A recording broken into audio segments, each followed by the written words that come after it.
proverb, "Debt is the root of all evils," is something you may be familiar with. There is a saying that says, "Never get into debt. It's like slavery," and to some extent, it is accurate. Having a mountain of debt might make you feel as though your life is over. When you are having a hard time paying off your obligations, they do not wait for you. Rather, they continue to accumulate day by day. In the end, no one gives money for free. There is always interest attached to the loan. Regardless of this, the United States of America has gotten into debt. Almost $15 trillion is the total amount of consumer debt in the United States, which brings the average family debt to more than $5,300. Although the gross domestic product of the United States is little more than $21 trillion, the entire economy is significantly dependent on debt. On the other hand, I have some good news for you. Debt isn't always a negative thing. Due to the fact that the majority of the debt that we hear about is bad debt, this may be an opinion that is not widely held. It is likely that you have some debt from credit cards, a loan for a car, and possibly even education loans.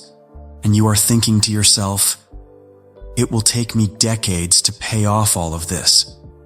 How on earth could something like this possibly be beneficial?" Let's take a look at how affluent people use debt to make even more money so that we may get a better understanding of how debt can be advantageous. Some people might find it difficult to understand why someone with a lot of money would use debt. Debt, isn't it for those who don't have any money? Indeed, this is not how capitalism operates. You will learn how wealthy individuals use debt to expand their wealth in this video. Debt is a strong instrument if you know how to use it, and you will learn a lot about how wealthy people utilize debt. Please give this video a thumbs up, and when you're ready, let's get started. First and foremost, the majority of the trade is comprised of debt. It is possible that this could be perceived as controversial due to the fact that taking out a loan in order to launch a business appears to be a terrible idea, and I personally would never do that. Nevertheless, debt is the most advantageous choice for certain organizations, particularly those that are more traditional. Let's imagine you're interested in selling pens. As a common product, there is a consistent demand for it. In an ideal scenario, you would fly to China, locate a factory that produces pens of high quality at the appropriate price, purchase a container, ship the container to the United States, and then distribute it to your customers. Nevertheless, in the present day, the majority of this is done online through websites such as Alibaba, unless it is a more involved product that requires a visit to the manufacturers. However, there is a catch.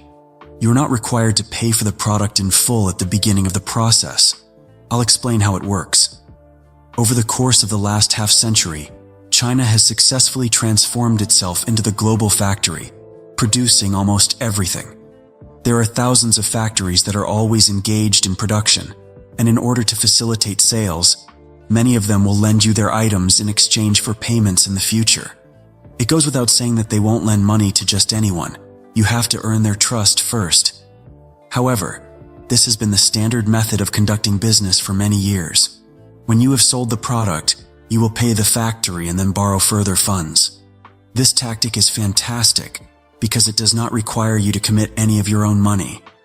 Because of this, selling is one of the most important talents that you can possibly learn to perfect.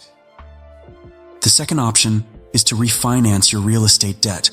Due to the fact that it is rife with exclusions, real estate debt is the most advantageous type of debt. Individuals who do not have a mortgage are subject to additional tax obligations. People who are wealthy frequently have many mortgages so that they can take advantage of tax benefits. You are earning an additional dollar for every dollar that you save in taxes. In order to illustrate how wealthy people use real estate to increase their fortune, allow me to provide you with a more concrete example. Imagine you have a savings of $200,000. In actuality, that is a very small amount of money. You wouldn't even be able to purchase a house with that kind of money.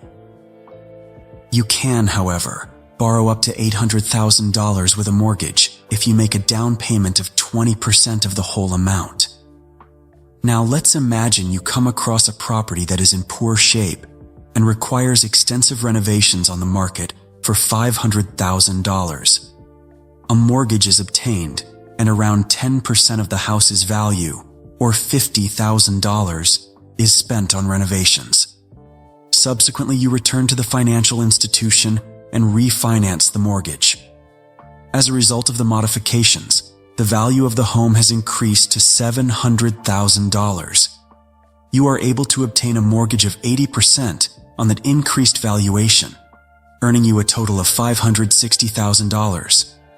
Following the deduction of the $50,000 cost of refurbishment, you are left with a profit of $110,000.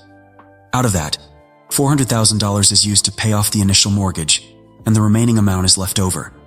In addition, you continue to be the owner of the property, which you can rent out to generate passive income while also gradually growing equity. In addition to that, you won't have to worry about paying taxes because of the mortgage.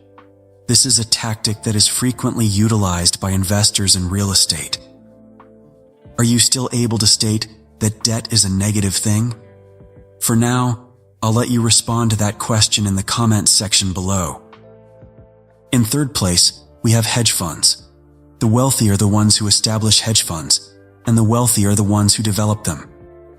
The majority of the time, they employ tactics that are unpopular or hazardous. Typical investors, such as yourself and I, endeavor to forecast which businesses will experience growth and invest our hard-earned money in the expectation that the value of the company would increase. Hedge funds, on the other hand, frequently place wagers on the failure or bankruptcy of businesses, such as in the example of GameStop, when the internet community compelled hedge funds to incur losses of more than $13 billion. How do hedge funds interact with debt? Let's imagine you anticipate a decrease in the stock price of a corporation, such as Facebook. According to your forecast, Apple will shortly reveal privacy safeguards that will be detrimental to the advertising tracking business of Facebook. There is a Facebook stock that you borrow from your broker and then sell for $100. The shares of Facebook will fall to $70 the following week. Afterwards, you buy it again at the reduced price, return it to your broker, and keep the difference of $30 for yourself. In principle, it appears to be straightforward, but in practice, it is fraught with peril. Even in the event that you are incorrect and the stock price goes up, you will still be required to return the shares and pay interest on the loan. When it comes to short selling, losses can be endless. Forex is the fourth option. The foreign exchange market, sometimes known as Forex, is the marketplace where currencies are traded, which enables international trade to take place. In the event that you operate a firm in China, for instance, you will be required to convert your United States dollars into Chinese yuan. The values of various currencies are subject to change as a result of variables such as interest rates. In foreign exchange trading, you have the ability to greatly leverage your position. Up to $100 more can be borrowed for every dollar that you use. Because of this, if you trade $1,000, you have the ability to control $100,000 worth of currencies. By utilizing leverage, a little profit of 1% can become considerable. Credit score comes in at number 5. Therefore, it is clear that debt is a potent instrument. Each and every prosperous organization, firm, or entrepreneur makes use of debt in a variety of circumstances. Within the realm of business, it is common practice to borrow money in order to finance purchase orders. Stop thinking that every single debt is a bad thing. It goes without saying that debt with a high interest rate, such as credit card debt, is a dreadful thing.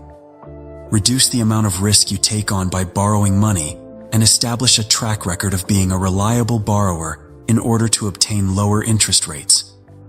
It is estimated that there are billions, if not trillions of cash that are currently deposited in banks, ready to be borrowed by someone.